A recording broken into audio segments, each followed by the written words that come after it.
Ne që jetojmë në territorin e Republikës së Serbisë dhe që prekime realitetin çdo ditë, nga dita e parë e protestave të studentëve në rrugët e Serbisë,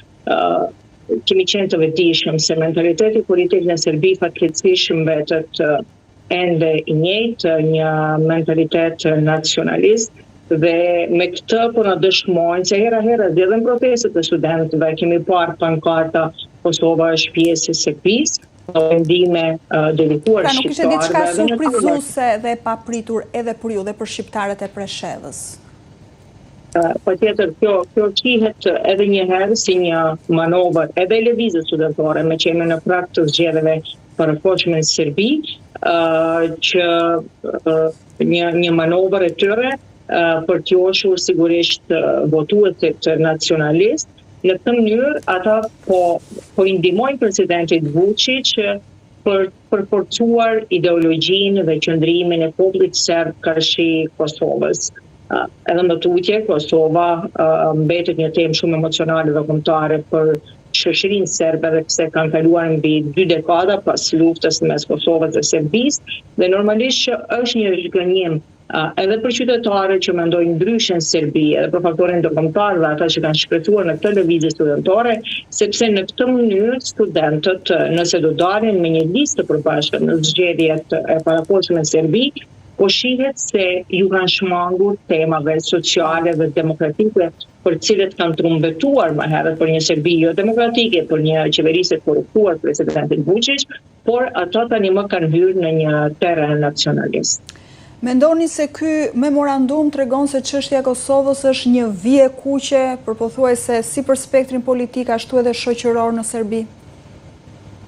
Nga kjo shohim se edhe rinia serbe në Serbi, edhe studentët dhe qytetarët në përgjithësi,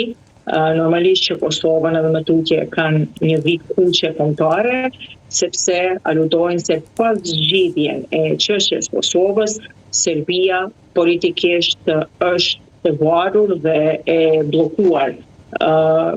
Studentët në këtë mënyrë fillimisht nëse analizojnë se pse bashkë tani doli çështja e memorandumit, mentaliteti politik është i pandryshuar, por në njërin anë gjatë këtyre 2 viteve lëvizja studentore është akuzuar dhe është etiketuar nga presidenti Vučić dhe qeveria e Serbisë,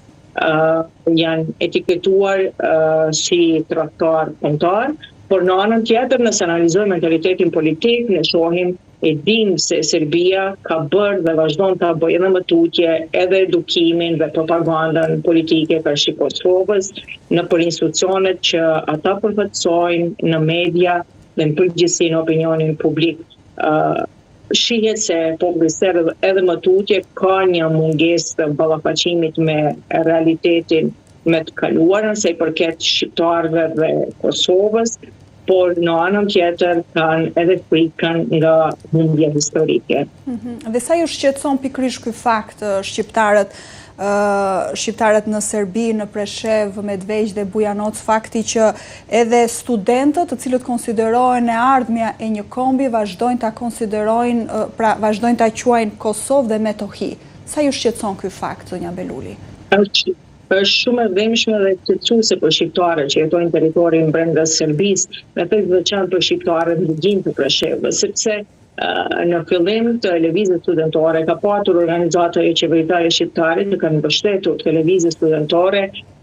me zërin ndryshe kundër qeverisë së presidentit Vučić, ka patur edhe përfaqësues politikës që kanë mbështetur këtë lëvizje studentore jo hapur, por në mënyrë indirekte, secili me metodat e tija. Dhe është një zhgënjim mjaft i madh dhe nuk jep pothuajse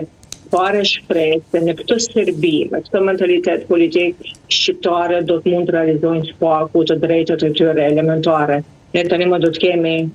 zgjedhje të parakohshme parlamentare në Serbi brenda këtij viti kalendarik. Shohim se çfarë do të jenë qëndrimet e shqiptarëve, do të jenë pjesëmarrësën në këto zgjedhje, a do të jenë të unifikuar, a do të shtrinë dorën edhe shteti shqiptar për të unifikuar shqiptarët, të dalin me një listë të përbashkët, do thotë shqiptarët tani më janë në një qofë sokallë dhe shpresat janë minimale për të realizuar të drejtat dhe aspiratat e tyre, të cilat janë edhe me konventën të kombëtare të parapare. Çfarë mesazhi japin studentët serb në rajon, po dhe komuniteti ndërkombëtar, dhe mendoni se mund të ndikojë ky memorandum dhe tek mbështetja që ata kanë marrë, pra lëvizja e tyre ka marrë nga qarqet më liberale dhe pro-europiane? Ne dimë se lëvizjet studentore në fillim dhe gjatë rrugtimit të tyre, protestues kundër qeverisë presidentit Vučić kanë gëzuar mbështetje duke filluar nga Brukseli, shtetet evropiane, shtetet e bashkuara të Amerikës, ambasadat akredituara të ndryshme në Beograd, por edhe nga shtetet rajonit, duke nisur nga shteti i Kroacisë dhe shtetet e tjera të cilët kanë jetuar në një ombrellë, në një shtet të përbashkët. Por tani normalisht që gjërat kanë ndryshuar, fatkeqësisht deri më tash nuk kemi një reagim zyrtar nga faktori ndërkombëtar te përket prezantimit memorandumit nga lëvizjet studentore. Ne urojmë dhe shpresojmë që të zbehet mbështetja, sepse po shohim një rini në Serbi të infiltruar në mentalitetin nacionalist, kërshi shqiptarëve dhe çështjes Kosovës. Po nga partitë shqiptare në luginën e Preshevës ka patur ndonjë reagim, qoftë po ashtu edhe nga presidenti serb, cili sigurisht prej muajsh është i shqetësuar nga këto protesta, por me sa duket ky memorandum i përshtatet, i vjen mirë. Ne kemi thënë edhe më herë dhe po e them edhe tani, me prezantimin e këtij memorandumi nga lëvizjet studentore, presidenti Vučić ka fituar zgjedhjet e pashpallura. Do thotë, kjo ka qenë një diçka e serviru për presidentin Vučić dhe do të jetë në favorin e tij. Në anën tjetër, reagime ka pasur nga liderët politikë shqiptar në luginë Preshevës, nga përfaqësues institucional.